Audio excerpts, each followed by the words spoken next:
transition that one would actually understand from being a student to being a professional is the one of being able to take the responsibility and ownership and be decisive to make decisions which are relevant and value creating for the organization and for the society as a whole.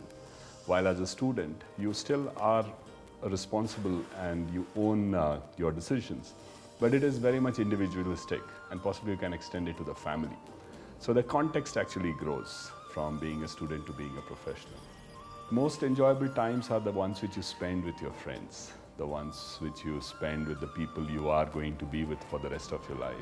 I've been kind of very lucky in that kind of a manner that the friends I have made in my colleges have stuck around, and so I think I have a whole lot of people from all these places. So today when I travel, there are very few instances where I am forced into a hotel because I'll always have some friend who is more than happy to host me when I'm traveling. Well, as a student, I was a very difficult student.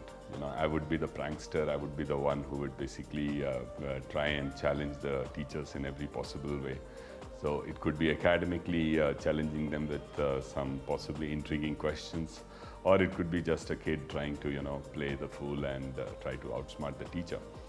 And on the other hand, when you actually get into the other side of the table and you start teaching, you actually understand the sincerity and the seriousness that goes into preparing for coming into that particular class, especially because I have had a good fortune of teaching in some of the very well-placed premier institutions across the globe.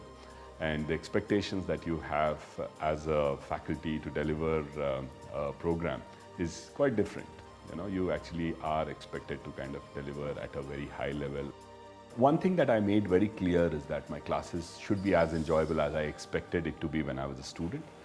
And I would make it very clear for my students, that you will have to basically work hard to get an A in my course, but you surely will have to work much harder to fail in my course, because your failure is essentially my failure, is what I would tell the students.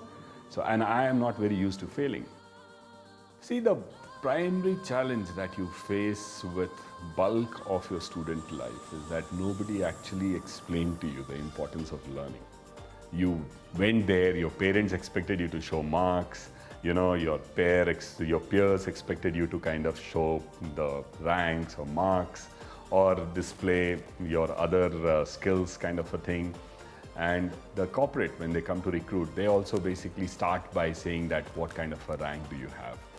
And the point which is very critical when you are a student is that you are building yourself to be a corporate responsible citizen. That is the basic idea that you want to get in with. And the primary contribution that a student life does to you is learning.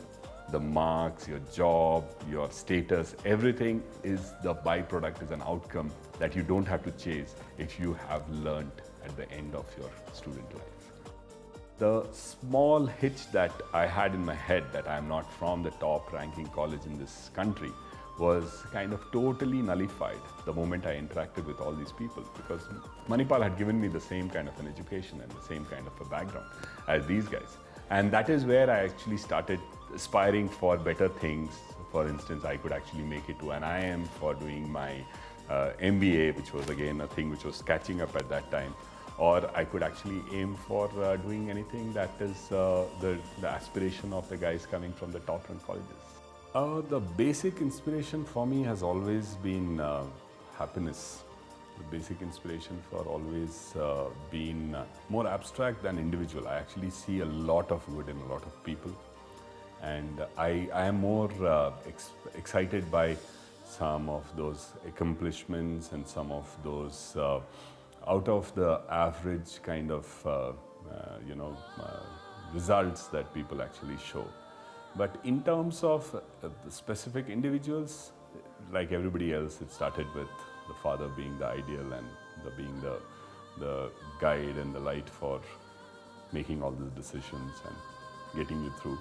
In fact, I was a bit unfortunate of losing him a bit early in my life. But he did see me through the whole of the Manipal experience, and he would always help me and kind of put me in put everything in the right context for me to really understand that. See, at the base level, the principles and values are nothing but the guides that you create for yourself to make sure that you are not getting yourself in a position where you are at conflict with yourself into saying that why did I make this particular decision? Because when you make a decision, there is a lot of transactionals, immediate concerns which could actually shape your thinking, which could lead you to make those kind of decisions. For instance, you get stopped at a traffic signal because you couldn't brake in time, for instance, a very simple thing, and the cop comes up and says that, you have violated the rules, and he says that I'm going to give you a challan, but at the same time he offers you the same thing, that you can pay me so much and get away with it. Now you are like, if I get a challan, I'll have to go and pay the fine somewhere else. Here I give it, I don't have any hassles to do with. So that is where the values come into the play, into saying that, is it really that I am willing to make the compromise here right now? Or should I go back to my values into saying that I am actually promoting a very different kind of a behavior? For me, it might be a small, but the cop gets the thing that he can get away with this. Other people around will get the same thing. It might be that you have a kid who is traveling with you, who sees that, who actually gets a very different kind of an opinion. He doesn't see this particular instance. He sees it in you as that it is okay to compromise, it is okay to find a shortcut.